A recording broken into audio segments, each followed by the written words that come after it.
and my experience with as Director of Information and Public Communication is that particularly PROs or public relations officers that were posted to the ministries were actually put under, is it HR and administration? And you'd find a small desk right at the corner with no budget and no proper clout, no facilities, no tools of trade, and really not quite respected. Sometimes when they go for senior management meetings, those guys were so low in the structure that they could not be allowed to senior management by virtue of their job groups. So there was no proper coordination. And these were the people coordinating government communication in the ministries. And that, Mr. Chairman, is where I started, by embarking on a process of restructuring the Department of Information to create two distinct departments, where in 2010 we succeeded to have the Department of Information and Public Communications separated, so that we end Department of Information as a distinct department with a director, and Department of Public Communications as a distinct department with a director. Now, at Job Group S, because that's where the directors are, my hope was that they would then be senior enough to push their way around. Because in government, I think clout matters. If you have no clout, if you have no personality and charisma, and by the way, it matters not how vibrant you are, if your job group is J or down there, you will never have any effect. I think the reason why I managed to push some things around is because I entered the government at the top. By God's grace, I was privileged to end at the top, and also to find Dr. Bitang and Demo here, a very vibrant public servant who appreciated communication and gave me a free hand to run the department. So when I started that restructuring, I was not opposed. And I did everything that I could, and within a very short time, we got the two departments as distinct departments.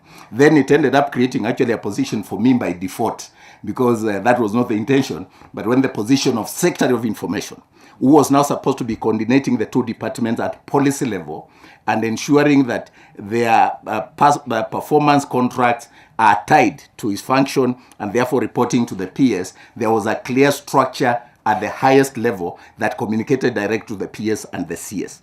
That structure, if it was respected the way we structured, and Chairman, you might want your honorable members to revisit that structure and look at it, speaks to the foundation of changing government communication and management of information in the public service. And I'll tell you why.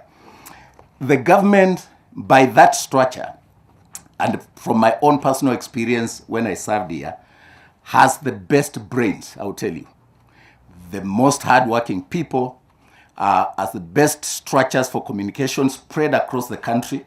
And I came from the private media. And I remember when I was serving at The Nation, when we got a story from Kwale, and we were not sure of the veracity of that story, we called the KNA guy to confirm, to verify.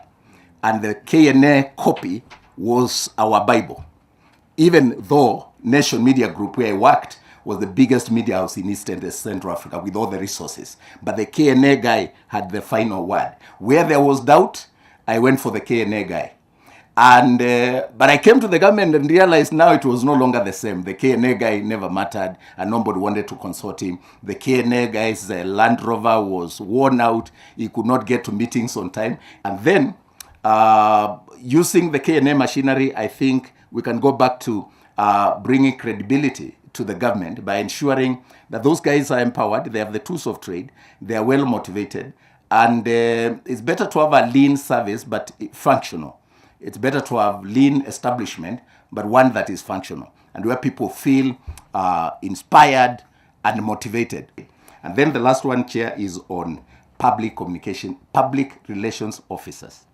Mr. Chairman, that's a very important pool of officers who are spread across the ministries.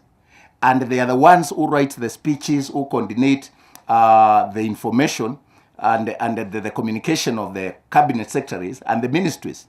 And they cannot be playing second fiddle when it comes to communication. My take is that they need to be mainstreamed.